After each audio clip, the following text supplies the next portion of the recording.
దేవుడు మీకు పిల్లల్ని బహుమానంగా ఇస్తే ఆ బహుమానాలను మీరు రోడ్ల మీదకి విడిచిపెడుతున్నారు. దీనికి తల్లిదండ్రులను ఊరుకోడు ఆయన. తల్లిదండ్రులను ఊరికే బతకనివ్వడం, అష్ట కష్టాల పాలు చేస్తాడు, మనశ్శాంతి లేకుండా చేస్తాడు,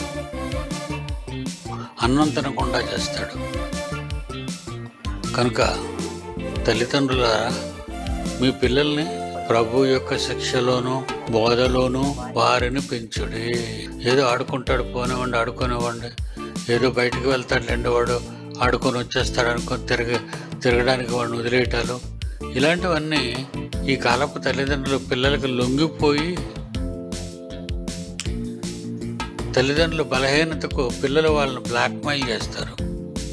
తల్లిదండ్రుల మధ్య ఉన్న పొరపాట్లను పిల్లలు వాళ్ళు గొడవలు పడినా బూతులాడినా పిల్లలు ఎదురుగుండా చేస్తారు. కనుక అవన్నీ పిల్లలు వారి మనస్సుల్లో దాచుకొని తల్లిదండ్రులు కూడా బ్లాక్మెయిల్ చేస్తారు.